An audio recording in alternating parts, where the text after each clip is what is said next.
Bom, retomando nossos conteúdos, iremos falar sobre funções inorgânicas. Entre as funções inorgânicas, nós podemos citar os sais. O sal é um composto iônico formado por um cátion e um ânion. Então, é formado por compostos que perderam e receberam elétrons, cátions e ânions.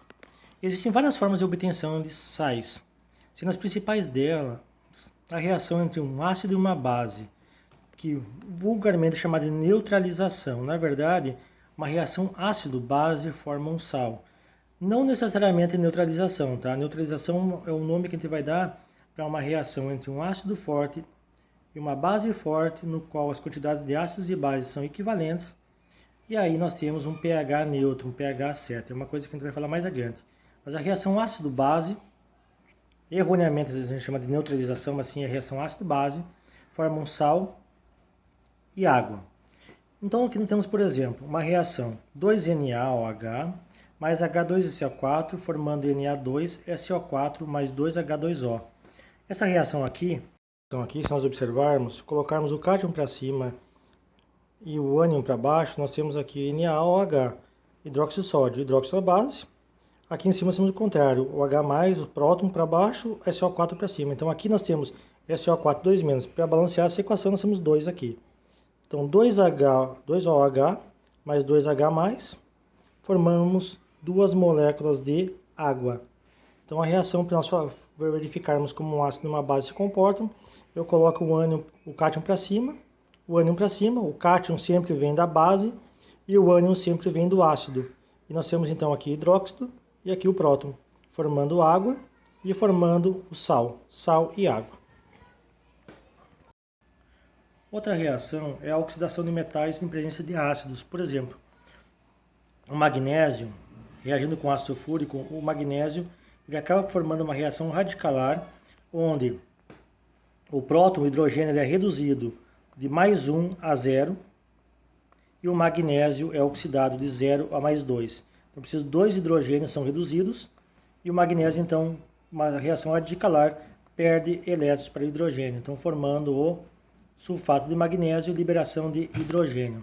Essa reação é extremamente importante, uma vez que nós não podemos misturar ácidos e nem metais. Então não podemos armazenar ácidos e metais em conjunto dentro de frascos ou recipientes devido à formação de hidrogênio, que é um elemento altamente reativo com oxigênio e energia, ou seja, um elemento que desencadeia uma reação bastante explosiva. Tá? Ele é bastante inflamável. Outra forma de obtenção de um sal é a reação entre um óxido ácido e um óxido básico. Basicamente, a gente vai ver depois, um óxido ácido é um óxido onde as ligações entre o oxigênio e o outro elemento são formadas por ligações covalentes, ou seja, uma ligação entre oxigênio e não metal. E um óxido básico, uma ligação entre o oxigênio e um metal de modo iônico. Então, aqui existe uma combinação entre os dois óxidos formando sal.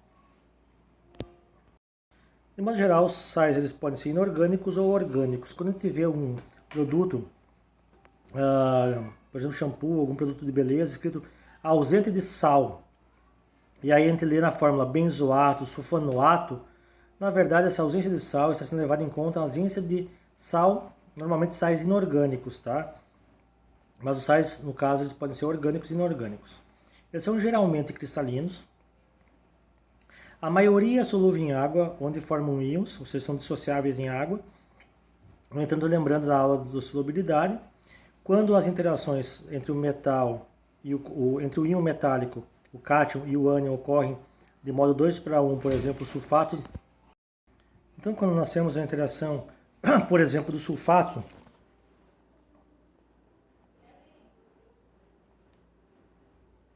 a interação ocorre 2:1.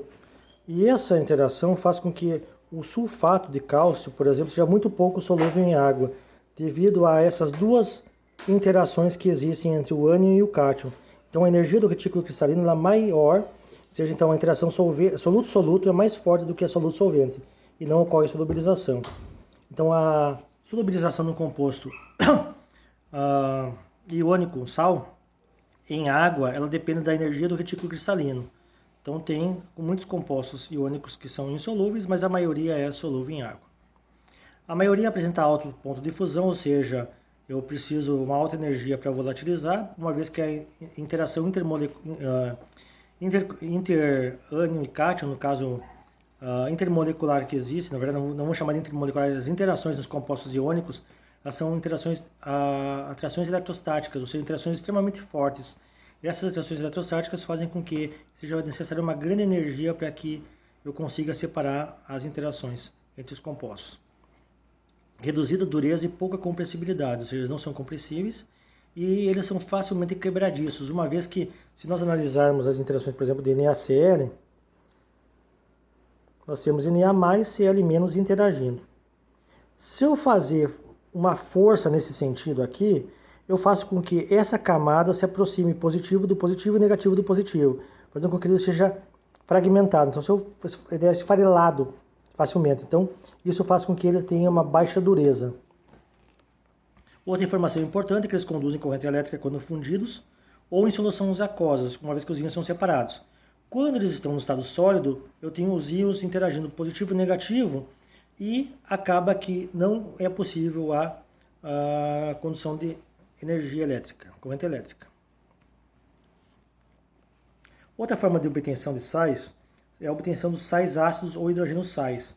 Nesse caso acontece uma neutralização parcial de um ácido ou poliácido. Na verdade, eu vou considerar o seguinte: quando eu tenho um ácido com mais de um hidrogênio ionizável, por exemplo aqui o H3PO4, eu tenho que avaliar a estrutura de Lewis desse ácido para compreender como essa reação ácido-base acontece, e aí sim eu vou perceber a formação do hidrogênio sal. Quando eu tenho o ácido fosfórico, ele tem 3 hidrogênios ionizáveis, 3 hidrogênios ligados ao oxigênio, que é um elemento eletronegativo. Então, quando a base, a hidroxila, ataca o próton, essa ligação é quebrada, formando uma ligação com o fósforo, e essa ligação aqui, a carga vai para o oxigênio, formando então o H2PO4- e água. Agora, se eu for analisar, eu retirar o próximo hidrogênio ácido com uma outra base, eu vou formar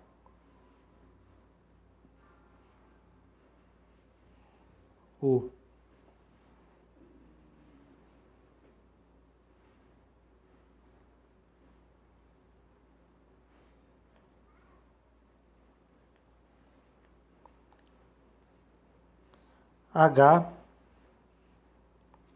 HPO4 2-,